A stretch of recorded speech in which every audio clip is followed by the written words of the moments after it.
NASM is giving you free courses.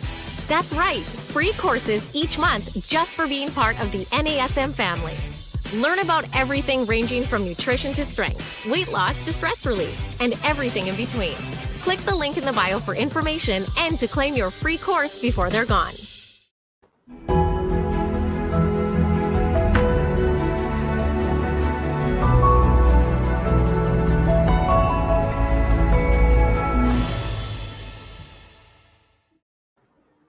Hey everyone, welcome back to our Strong Mind, Strong Body podcast. I'm your host, Angie Miller, and today we are going to talk about foods that boost your brain and build a better mindset. Now, I don't know about you, but I really think that food plays such a powerful role in how we feel and function.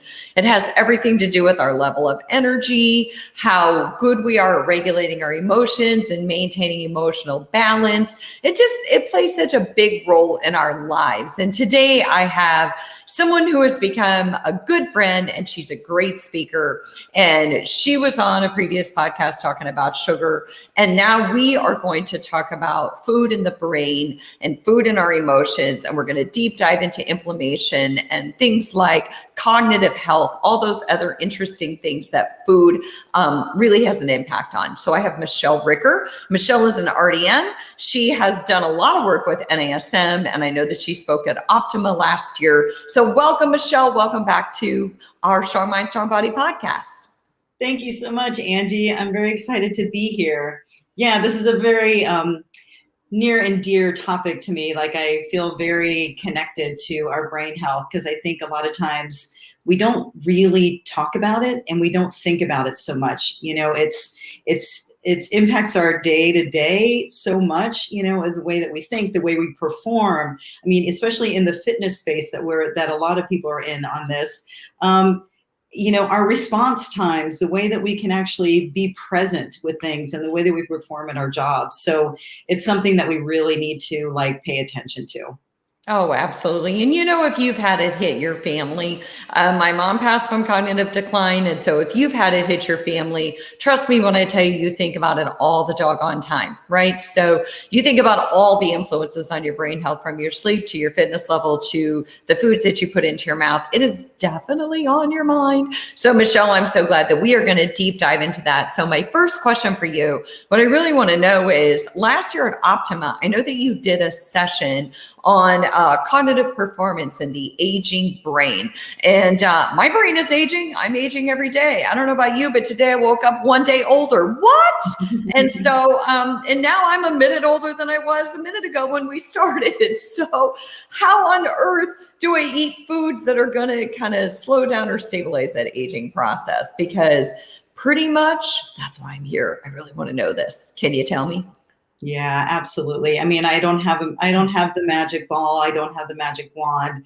You know, genetics plays a really big role in this. But there is something that we can do. It's, you know, epigenetics. So I've studied a lot around our DNA and the way that it influences our nutrition and our fitness. And a lot of it has to do with what we call epigenetics and how we play on that. So I don't want anyone listening to this to think that they're doomed just because, like you said, they have a family member that's had cognitive decline or something like that. So I want you to think that there are a lot of things that you can do to actually boost the brain today and maybe even heal it a little bit so that you won't have the tendency for dementia or Alzheimer's or, you know, that memory loss that everybody gets worried about. You know, even at 25, sometimes you're like, now where are my keys? My sunglasses? Oh, right, they're on my head. You know, those kind of things were it happens. But, you know, when it comes to nutrition, one of the big things that we can do is really pay attention to what the brain is and how it's fueled. So number one is the brain is a pretty fatty organ in our body. So good fats are actually really good for the brain, if you think about it that way. The other thing is there are foods that are really rich in antioxidants that can actually play a role in healing the brain and keeping it sharp. The other thing that I want to mention real quick before we dive into exact foods is the connection between the gut and the brain. And I think that is so big. We have such new science on this that I want to talk about it a little bit more, because if we can keep the gut healthy, the gut meaning your small and large intestine, and keep that good microbiome going in there, it actually is related to the brain health. So those are the things that I want to kind of like dive into a little bit more with you as we go through the foods themselves. Yes, I love that. And you're absolutely right. I'm a big one on, I don't believe my genetics define my future. I'm way too hopeful and positive for that. And I feel like I've led a lifestyle that very much would call that bluff. And so I'm very much not a person who thinks doom and gloom. I always think about opportunity, right?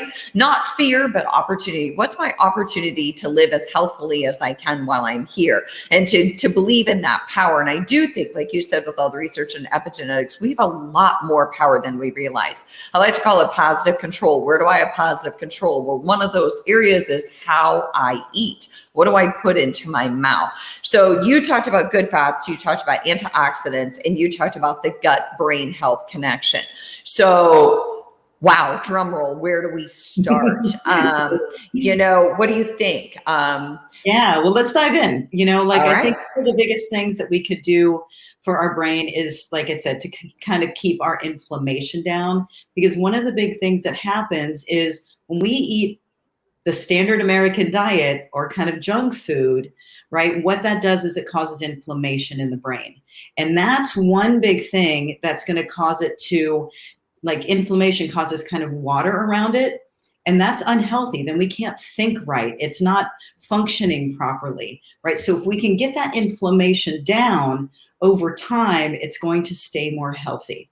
All right. So how do we do that? Like when I mentioned the standard American diet, the things that we're doing wrong, let's start there, are eating processed foods, fried foods, like industrial oils, meaning all the canola oils.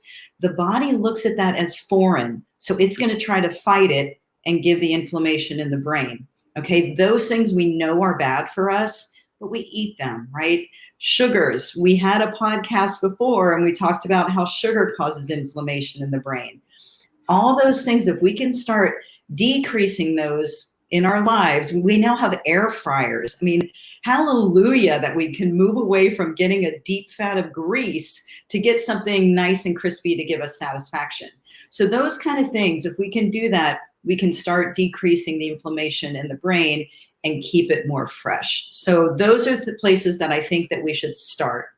Okay. Well, I have to do a pause here. Okay. So it's interesting. I've never really been a fried food girl, so that's never been one of my things. I drive by a place that smells greasy and I'm actually physically nauseated. And so I'm not a fried food girl. That's never going to be my demon. My demon is sugar and always will be. And so, but recently one of my daughters was like, I want an air fryer. And I did a lot of research on that. And I was like, man, I don't know about that. There's a lot of stuff out there that I'm not sure I support it or don't support it. But I think what I hear you say is if you had to choose fried food or you had to choose an air fryer, you'd go with an air fryer. Is that kind of what I hear you say? I did say that. Yeah. Because you know what it is when we get fried foods, number one, that process of frying is actually horrible on the food and breaks down, and those chemical changes are hard on the body. But the types of oils that we use when we do fried foods are so bad for us.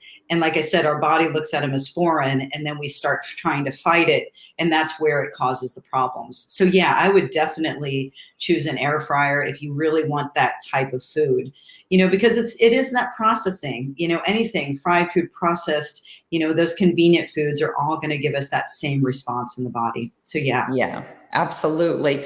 So let's keep going then. Let's talk about that inflammation and what we're doing that's creating it. And because we know that inflammation, we know that it has a terrible impact on the brain. And so let's go there. Let's start talking about the foods or what's related to that. Tell me. Yeah, awesome. Yeah, because like you said, I mean, that's the number one thing we're talking about cognitive decline is, like I said, we want to keep the brain as fresh as it can be, those are the things. So if we start feeding it different foods that help decrease that inflammation and give antioxidants. So like I said, the inflammation, our diet, the environment, we are so I live at the beach in Los Angeles, and I can tell you the pollution is not nice in Los Angeles, right? I was in China 2 years ago, and that was ridiculous. So our world is now giving us this pollution, or, things that are in our materials, like in our mattresses, things that are going into our system that are causing inflammation too. The body looks at as foreign, tries to fight it, those kind of things. So when we look at the food that we're eating and related to our brain, we really need to look at things that are decreasing inflammation and giving us that protection. So those are the two places that I really think you look at when you look at food. Okay, where can we go? Number one, decrease inflammation. Number two, give us that good power to keep the brain as strong as it can be. So decrease inflammation and then increase protection. So, what do we do there? And so, by the way, I'm talking with Michelle Ricker, and we are talking about foods that boost your brain health and build just a better mindset, better emotional stability. And I'm Angie, and we are deep diving into this because I think that this is such a fascinating topic. I mean, hey, if the foods that I eat can impact my brain health, sign me up. And so what Michelle's saying here is we've got to look at it as a twofold equation. We have to decrease the inflammation, but we also have to increase our protectiveness. It's like we got to wear a helmet when we ride a bike, or we have to put on our seatbelt when we get in the car, right? So Michelle, I'm turning that over to you. Absolutely. Yeah, Angie, as a dietitian, it's so true that foods, do help us with weight loss, right? They also help us keep powered so that we can focus, so that we have our memories, so that we can be productive, so that our neurons kind of connect the way they should. Sometimes when you don't remember something, or you're trying to, you walk in the kitchen and you're like, okay, now what was I doing here? Sometimes it's just they kind of miss each other. And if we can give it some good stuff to connect, that's what we're looking at, right? Those are the things that are going to keep us long-term healthy. And one of the big things with that is omega-3s. And I've talked about this a lot, but omega-3s, you look at the fish oils that are out there, the olive oil, avocado, any of those kind of things. Like I said, the brain is mostly fat. And what those do is it fuels the brain, and it also decreases inflammation. So omega-3s are a really great place to start. So all those fatty fishes that are out there, the salmon, the sardines, the herring, those kind of things. If you like any of those, go for it. If not, take a fish oil, or do both, actually. But quality matters with those. So make sure that you're getting, high quality with those products. And then also we have really nice options these days. Like when I grew up in Ohio, and I was in the suburbs, but my aunts and uncles were on the farm, and we used to butcher. And if you think about cows and pigs back then, they ate off the land, right? The meat that we're buying now is fed corn and soy and whatever. So that's not getting the same omega-3s that the grass-fed stuff is. So we have nice options now in the stores. So if you're buying a grass-fed butter or a grass-fed meat, that's giving you more omega-3s to help with your brain. A lot of other things that it's doing with inflammation within the body, like even joints and stuff. But that's where I would start with really trying to boost those omega-3s. Yeah, I love that. And I love that you brought up the whole grass-fed thing, because I think that that's really, really important, because I think there's all this confusion, well, there's organic and there's grass-fed and but I'm glad that you brought it up in terms of meat. And if ever you've watched any of those shows about where our meat is processed and how we're getting our meat these days, you're like, I don't know if I ever want to have meat again. So, yep, we're not going to go there. Okay. But anyway, so omega-3, that's what I hear. Omega-3. And I hear that we can get it from fish oil, from salmon. And I hear that we can also take it in supplement form. And I just have to ask you, so if people don't like salmon or they don't like fish, do you think it's okay just to take a supplement then? Do you think it's the same thing? For sure. Yeah. I actually, like I said, would recommend both. I'd say try to get as much, omega-3. You can do, like I said, olive oil or olives, avocado, walnuts. Those kind of things are all really good for omega-3s as well. Hemp seeds, those kind of things. If you're not if you're vegetarian or plant-based even. So you don't have to do that. And they also make a marine-based omega-3. So you can get it from the seaweed as opposed to getting it from true fish oil. So there's multiple ways to get it, but get it in is really the key, I think, for anything related to the brain. I'm glad that you said that about marine based, because I've been reading more about that. And so it's no wonder everyone is so confused, because all this stuff kind of changes all the time and things get more and more watered down based on all these companies kind of getting some skin in the game. And it's really hard to find the authentic stuff anymore. So I agree. It also is the quality of the omega-3 and where you're getting it from. So we're talking about the omega-3. I'm talking with Michelle Ricker, and we're talking about, the impact on the brain, and we're talking about protective measures. And so, Michelle, what I hear you say is things like the fish oil and the salmon and the avocado, those are protections against, those kind of boosts, give us that healthy fat for our brain. So what else? What else is out there?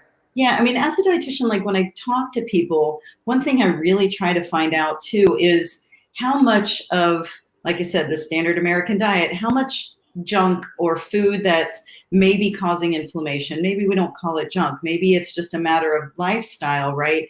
Like you said, maybe you don't eat the fried foods, but you do eat more sugar, right? Which is causing inflammation. There's a big thing in the body that's a ratio between omega-6 and omega-3. And you may have heard of this, but omega-6 is what causes our inflammation. And that's when we eat those other types of foods that we talked about a minute ago, cause the inflammation. And our body tries to get this nice ratio of omega-3, omega-6. So if you are a person that's eating a little bit more, let's say junk food, fast food, or even like sugars, you may need a little bit more omega-3 than just kind of, anyone else that's eating more salmon and avocado to try to balance out that ratio. And I think that's really important. So I'm saying, it doesn't have to be an all or nothing. It'd be fabulous for your brain long-term to get rid of some of those inflammatory foods. But if you're not, then really work on boosting your omega-3. I think that's a big key. So it can be kind of an equation. You can you can play a little plus and minus, because I feel like sometimes I try to do that with sugar. And I mentioned that in a previous podcast that we did on sugar, where I talked about how I used to think, well, I can eat sugar because it's not impacting my weight and I'm exercising and yada, yada. But sometimes plus minus doesn't work that way. You can't outrun a bad diet. But I think what I hear you say is a little bit of balance. If you're not going to completely cut out those negative habits like running through the McDonald's drive-through, then at least add some salmon or a good fish oil to your diet, right? Totally. Yeah, because that ratio does matter. The brain pays attention to that, and it can cause decline if you don't do that, for sure. I did not know the brain did math. It's smart, we actually use it for quite a few things, You think? I mean, it never served me very well in math class, but doggone it, I guess it recognizes those ratios. You probably needed a little more salmon in your life when you were a kid. I think I needed some more salmon in my life back then. I think that's a sure thing, Michelle. So I think that is a sure thing. Yeah. So, any other foods that you can think of as far as what we can add on? Because you know what, I love where we're going with this, because I'm going to tell you why. I think that a lot of times we tell people what they need to get rid of. Well, you need to stop doing this. You need to stop doing that. Preach, preach, preach. And everybody's like, whatever, land. So how about tell me some things I can add? And I love that we're doing this. We're talking about, look, these are some things you can add. We're not saying you're going to turn your lifestyle upside down. And again, as Fit Pros, you're out there and you're like, hey, I got the perfect diet. And that's awesome. But I bet all your clients don't. So exactly. Oh my gosh, you're so right. And I love that too. Thanks for bringing that up, Angie, because this is something that we can be like, these are good. These are things that you can add, and hopefully you like them. There's enough options that you can actually get them in. So, I think a lot of people will be happy to hear that caffeine is a really good bonus for the brain. Not in extreme measures, but, it does give us that concentration. There's a lot of research on pilots and caffeine and how it helps them not only stay awake while they're flying for hours on end, but it helps them focus. Okay. And when we're talking about the brain, we need to talk about all aspects of it, right? It's not just the cognitive decline. It helps us with our focus. It helps us with memory. It helps us with, just like the whole optimization of how we kind of process things. So there's a lot of things. So when we think about that, caffeine really does help us with focus. So adding that in is not a bad thing. Another thing is like blueberries. Blueberries are fabulous. It's almost like the magic food. If you could have a handful of blueberries a day, there's some studies that show that you could probably diminish your cognitive decline. I mean, they're that powerful. And so is like pomegranates. Anything in that blue, purple kind of hue. When we talk about eating the rainbow, eat all your colors, but in that color scheme, in that blue, purple, if you can get as much of that in there, that really helps give those true, powerful antioxidants to the brain. I love that. I'm going to have to add pomegranate in. I eat blueberries by the ton, but I'm not going to lie. I have true confessions here. I don't know. Maybe I think I'm at confession, but the other day I caught myself putting a little Cool Whip in there and I was like, yep, Angie, you're defeating the purpose. Okay. Yeah. You got to put the Cool Whip away, but gosh darn, it's so good. But I absolutely love blueberries. I could just eat them all day long. They're not great for your teeth, by the way. They kind of can make your teeth kind of blue if you're not careful. I recommend brushing your teeth afterwards. And that's the funny part, is that it's that resveratrol, that color, the same in red wine. Like that's the powerful thing in that color foods, is going to give you, like you said, it's going to stain things, but it's also like giving you that really powerful boost kind of thing. Yeah, so, well, that's good to know. See, the more impact that it has on your teeth and your clothing and everything else, that's actually a really good thing, right? That natural color is great. So we got blueberries. Chalk one up for blueberries. We got pomegranates. We've got omega-3s, the fish oils, the salmons. Keep going. Fill our brain. Give us a couple more. Let's go. So we did a podcast a while ago on sugar, and we talked about dark chocolate as a substitute. If you look at brain power, the dark chocolate, 72% or higher, and especially the true cacao, like the cacao nibs that you can buy in the store, those little crunchy things that might not be as sweet. They're a little bit bitter, but they give you a little bit of that chocolate taste. So powerful for the brain too. Like add that into the mix. Again, it has that same kind of flavonoid, those same antioxidants as those blueberries and pomegranates and things like that. So so that's another really great one to add in there to give that boost. You know what? And you guys don't tell Michelle I told you, but we talked in the last podcast about those cacao nips and the real true ones. And I had those recently and I was like, yep, that's different from the kind of sugar I've been eating. And so it really, really opened my eyes to what true, authentic, healthy, dark chocolate tastes like. And it really made me realize, the dark chocolate I've been eating, the store-bought stuff, not so much. So careful with that dark chocolate. Careful, tune into that sugar episode and really pay attention to what else is in there that may have taken away the benefits. I mean, if you're taking away more than you're adding, I don't know. So no, that's a really good point. Yeah, I would say, add them into your shake or something like that already has flavor or has some fruit added to it that might be, satisfying, and it just gives you that extra nutritional value, for the brain. So it gives you those antioxidants. It's not going to be a comfort food. I'll tell you right now, the cacao nibs are not going to be like that. Oh my gosh, I just crave them and I really need them. It's not that food. Yes, but it's gonna definitely wake you up to what authentic, true dark chocolate tastes like. For and that's sure. Good. That was a good learning for me. Angie, I mentioned in the very beginning a little bit about gut health related to brain health. So when we talk about food, we really need to talk about how foods impact the brain through the intestines. Okay, so it sounds so counterintuitive. I know it does, but there is such a tight connection. Like if you think about when you eat, how do you feel full? Other than your stomach hurting, let's just say, let's rule that one out, right? Like you eat too much, you're like, oh my gosh, my stomach hurts. But outside of that, what happens is when you eat certain types of food, it connects to the brain and says, okay, we're full, we're good, we're satisfied. Those are the things that the gut tells the brain when we eat, okay? So it does the same thing when it's talking about overall health. All right. So when we eat foods and it breaks down the good microbiome, the good intestinal flora, right, in our small intestine, large intestine, it actually we don't metabolize properly. The brain's not getting the fuel that it needs. It takes like 20% of the food that we eat is fueling our brain. It's so powerful. It's working all the time, almost like our heart, right? We need these to function.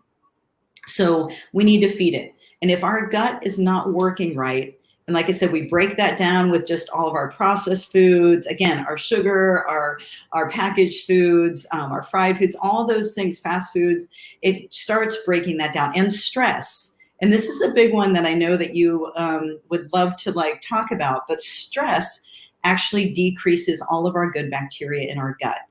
And that actually influences inflammation and also that connection to the brain to make it unhealthy. So it's like this really crazy process that we have in our body. So we need to take care of our gut for that. Yes. You know what? I'm so glad we're talking about this, because that whole process, and you're absolutely right, is that I can't even recap that, because that was just like, my mind is like, I need to listen to that again later. But that whole gut health thing and all these probiotics that we read about, or not read about, but take. I need a shortened version of what's a good probiotic, and then there's prebiotic, and what is the best thing I can do for my poor little gut, so that my brain and my gut can go on a really good date and like each other. I mean, do tell. Yeah. Oh my God, that's so well said. They do need to like each other. And, when we're talking about dementia and Alzheimer's, Parkinson's, all those things can be diminished or even like prolonged, potentially even gotten rid of if we take care of our gut. And so, like you said, I mean, prebiotics, probiotics, let's start with food first. Let's number one, get rid of the junk. Those are the things, or minimize it. So if we're doing that, the other thing we should do is really feed it vegetables. Okay. And I say that, and you need to eat your vegetables, right? We hear it all the time. Yes, yes, yes. They're good for me, whatever. But what they do is they actually, this prebiotic, probiotic, that fiber that we're talking about, like you said, it gets really confusing. The thing you need to know is fiber goes into the body, and the body kind of keeps some of it. It actually like plants seeds. If you think about it just like a garden, that's the prebiotic. You're going in, you're planting, you're giving different types of bacteria. So different vegetables, mostly greens, herbs, things like that, are going to give you different good bacteria. Then you need to feed that good bacteria. It sounds so strange. It lives in your intestines. I know it sounds kind of gross, but it does. And we have millions of them. Millions, like hundreds of millions. Like, this is crazy stuff that's working on our metabolism and also helping our brain health. Okay, so not only would we feel better energetically, our stomachs won't hurt. We'll be able to process better. We'll be more aware. We'll be more present, right? And we'll have good energy, like not as depressed, if we can give good bacteria to our gut. So that's what we're doing. That's where the prebiotic and then the probiotic. Then we need the fermented foods. Think about miso, right? I know sauerkraut. My friends make fun of me. I just kind of eat it by the spoonfuls. It sounds ridiculous, but like, you got to get it in, right?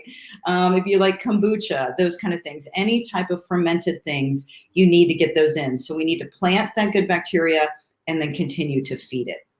Does that help you a little bit? Yes. So plant the good bacteria. So I heard vegetables, and I love that, because I'm super addicted to vegetables. So I do buy them frozen. I hope that's okay. I do buy them fresh, of course, sometimes too. But, with the way I eat vegetables, I go through tons of them. So I buy those massive bags at Costco of the organic vegetables and just like the frozen ones. But I'm kind of addicted. So that's perfect, I heard, actually. Just as a side note, frozen is great, Okay, yes. good. Thank you. Because I was going to have to start crying and end the episode right now because I was like, well, then I'm going to need a moment. So, okay. So I heard vegetables. I heard sauerkraut. I don't know if I can join you on that one. I heard kombucha. I have a daughter who lives in Denver and she initially introduced me to kombucha. And I was like, what's this kombucha stuff? This was, I don't know, quite some time ago.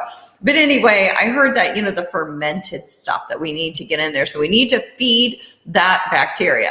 Kind of weird, right? But hey, I feel like I'm back in science class and we're looking at the Petri dishes.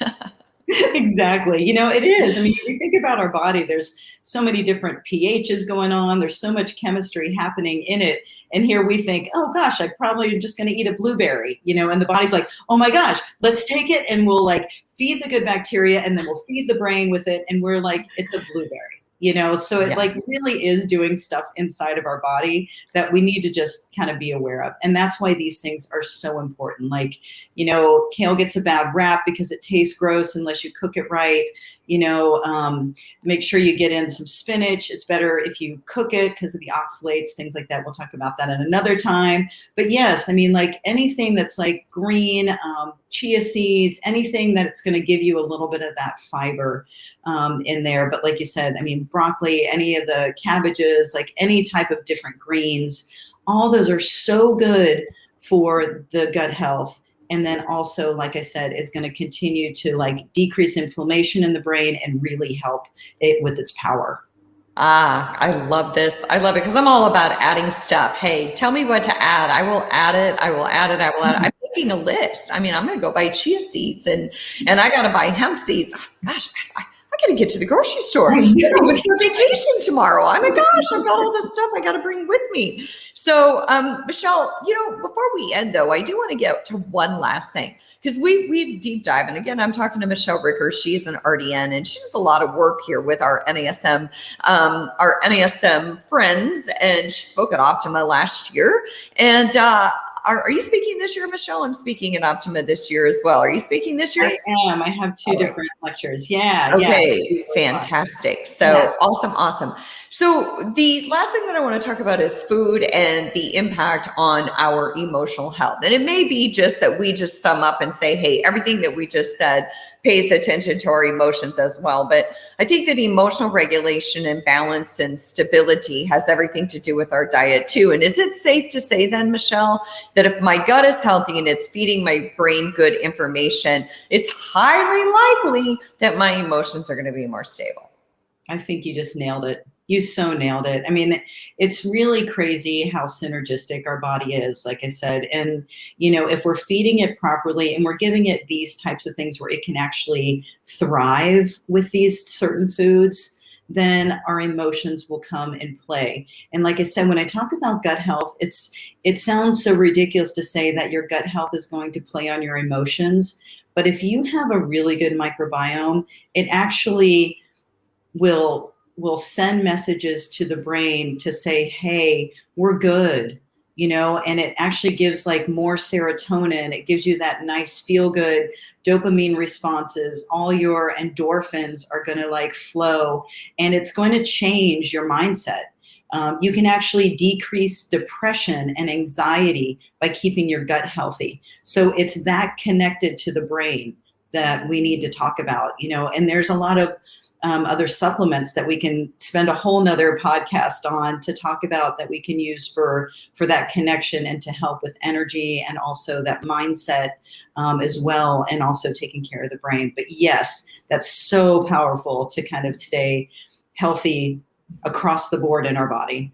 Yeah, absolutely. And don't worry, Michelle, we'll deep dive into some of those topics in the future. So I know where you live now. So, so thank you so much. I'm Angie. I had Michelle Ricker. We talked about the power of food to boost our brain health and build a better mindset. And if you missed a previous discussion, we talked about sugar. And so sugar. So you know what? I'm so glad that you all joined me. This is a good topic for just overall wellness, just the impact of food. So nobody likes to hear the word diet, but everybody likes to hear the word food. You say food and I get happy. happy. So I'm Angie Miller. Thank you so much to our NASM and Napa audience. Thank you all who are listening. If you don't catch us live, you can share on Spotify. You can catch us on Apple Podcasts. There's different ways to catch us, but do, send me your thoughts, information, rate us, give me your opinions on, hey, I'd love to talk about this in the future. But thank you so much for joining us, and we will see you next time.